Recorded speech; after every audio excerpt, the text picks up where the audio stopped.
கரணநாத வழிபாடு. இந்த வார்த்தைய இதுக்கு முன்னாடி கேள்விப்பட்டிருக்கீங்களா? இதனால கிடைக்கிற நன்மை, வெற்றி இத பத்தி எங்கேயாவது படிச்சிருக்கீங்களா? தெரியலனா இந்த வீடியோல நான் உங்களுக்கு ஷேர் பண்றேன். நம்மள பலருக்கும் அவங்களுடைய நட்சத்திரம் மற்றும் ராசி கட்டாயமா தெரிஞ்சிருக்கும்.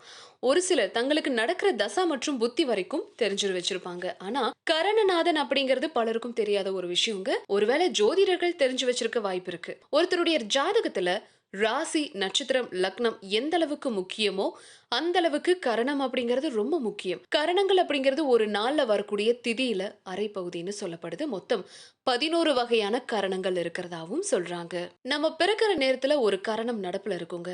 அந்த தருணத்துல இருக்கக்கூடிய தெய்வம் மற்றும் கிரகம் உள்ளிட்டவைகளை வழிபடும் முறைதான் கரணநாதனை குறிக்கும் அப்படின்னு சொல்லப்படுது. விலங்கு, பறவைகள் உள்ளிட்டவைகளை வளர்க்கறது, மத்தவங்களுக்கு அன்னதானம் செய்யறது, இது எல்லாமே இதுக்குள்ள அடங்கும் அப்படின்னு சொல்றாங்க. இந்த கரணத்துல கரசை, பாலவம், பவம் அப்படின்னு 11 வகைகள் இருக்கு. இதுல ஒண்ணுல தான் நம்ம பிறந்திருப்போம். இத பத்தி நம்மளுடைய ஜாதகத்திலையும் சொல்லப்பட்டிருக்கு. தெரியாதவங்க அதை பார்த்து தெரிஞ்சுக்கலாம்.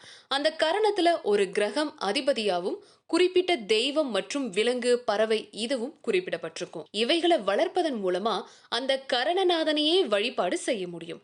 கரணநாதனின் வழிபாட்டால வாழ்க்கையில எல்லா நன்மைகளுமே கிடைக்கும் அப்படிங்கிறது நம்பிக்கை. மறைந்த முன்னாள் முதல்வர் எம்ஜிஆர் எதுக்காக சிங்கத்தை வளர்த்தாரு அப்படின்னு பலருக்கும் தெரியாது. நடிகர் ரஜினிகாந்த் படங்கள்ல பாம்பு காட்சிகள் அதிகம் வரதையும் நம்ம பார்த்திருப்போம்.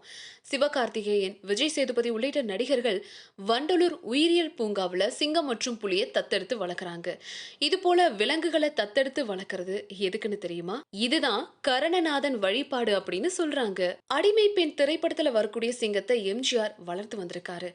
எம்ஜிஆர் தன்னுடைய கரணநாதனுக்கு உண்டான விலங்க வளர்த்து நடிப்புல உச்சம் தொட்டவர். அதுக்கப்புறமா முதலமைச்சர் ஆனார் அப்படிங்கிறது நம்ம எல்லாருக்குமே தெரியும். நடிகர் ரஜினிகாந்த் படங்கள்ல பாம்பு காட்சிகள் அதிகமா இருக்கிறத நம்ம பார்த்திருப்போம். தம்பிக்கு எந்த ஊரு படத்துல ஆரம்பிச்சு படையப்பா வரைக்கும் பாம்பு காட்சிகள் அவருடைய திரைப்படத்துல அதிகமா இடம்பெற்றிருக்கும். இதுவும் கருணநாத வழிபாடுதான் அப்படின்னு சொல்லப்படுது. நடிகர்கள் சிவகார்த்திகேயன், விஜய் சேதுபதி அவங்களுடைய கருணநாதனை வழிபடுறதுக்காகவே வண்டலூர் உயிரியல் பூங்காவுல இருக்கக்கூடிய புலி மற்றும் சிங்கத்தை தத்தெடுத்து வளர்த்து வந்திருக்காங்க. அதன் காரணமாவே அவங்க சினிமா துறையில வெற்றிக்கு மேல வெற்றி பெற்று வருவதாகவும் சொல்லப்படுது. நடிகர் யோகி பாபு வாராகி அம்மனுக்கு கோவில் கட்டி கும்பாபிஷேகமும் நடத்தி இருக்காரு. இது அவருடைய கரணநாத கடவுளா இருக்கலாம் அப்படின்னு சொல்லப்படுது. சோ எல்லாருமே அவங்களுடைய ஜாதகத்துல இருக்கிற கரணம் பத்தி தெரிஞ்சுக்கிட்டு அதுக்கான வழிபாட்டு முறைகளை செஞ்சு வெற்றியை நம்ம தான் மாற்றிக்கொள்ளலாம் அப்படிங்கிற ஒரு நம்பிக்கையின் பேர்ல சொல்லப்படுது.